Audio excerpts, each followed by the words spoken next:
Start. स्वराज्य को प्राप्त करना कुछ हंसी खेल नहीं है। इसकी आराधना करने वाले ना तो स्वास्थ्य की परवाह करते हैं ना तंदुरुस्ती की। क्या तुमको यह स्वीकार है? यदि नहीं तो कोई दूसरे ही रास्ते पर बढ़ो। आखिर तुमको स्वयं ही कुछ करना ही चाहिए। सर्वत्र ही स्वतंत्रता की धूम मच रही है। लोग खुले दिल इसकी ओर प्रस्थान कर रहे हैं। इधर उधर जिधर देखो उधर ही लोग अपनी जान की भी परवाह ना कर इस आंदोलन में भाग ले रहे हैं। महाशय जी, आप किसी की मुसीबत को क्या जाने। हमको तो सिर्फ परमात्मा का ही भरोसा है। यदि वह सहायता ना करता तो अब तक मैं तुम्हारा शिकार बन गया होता। वह चूहे को चूहेदानी समेत उठा ले गया। इसमें अचंभे की क्या बात है? ऐसा तो वह पहले भी कई बार कर चुका है। जाओ और चूहेदानी समेत उसको बुला लो।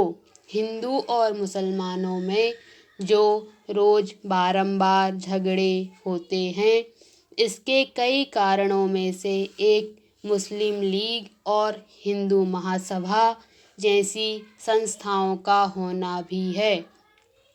अब इन झगड़ों को समाप्त करना ही उद्देश्य होना चाहिए।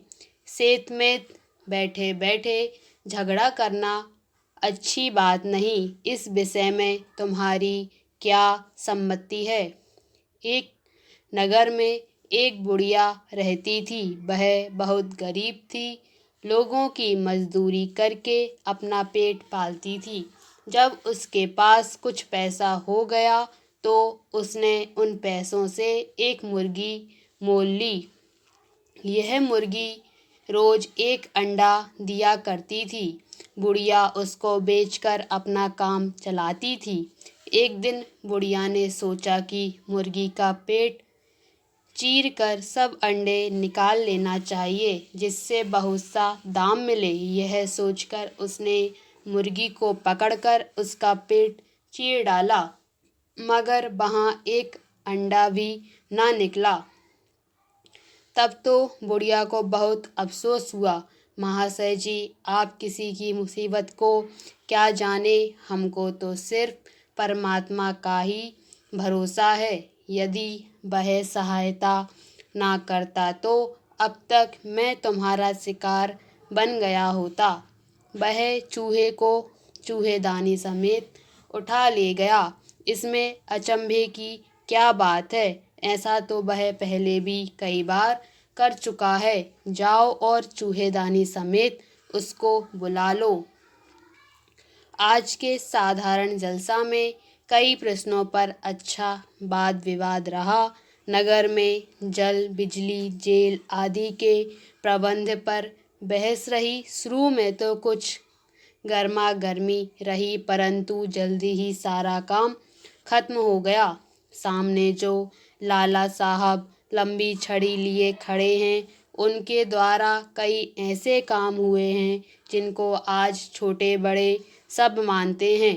अतः पहले उनकी बात और बाद में उनके साथी की बात मानी जाती है। सुबह उठकर सबक याद करना चाहिए। यह जीवन के लिए जरूरी है। विद्या से संबंध रखने वाले समाज को इस और सब लोगों का ध्यान खींचना चाहिए। दान में रुपया, गाय आदि सब कुछ देना चाहिए। इसके सबब से महत्वपूर्ण दान तथा धन मिलता है। रात दिन, औरत मर्द जब कभी समय मिले थोड़ा बहुत जो कुछ हो सके यह काम करें। इस तरह हाथ जोड़े जिससे मालूम हो मानो और कोई काम से कुछ मतलब ही नहीं है, तब अच्छा फल होता है। सुंदरबन एक जंगल है। इसमें कई किस्म के जानवर, कुछ छोटे कुछ बड़े रहते हैं।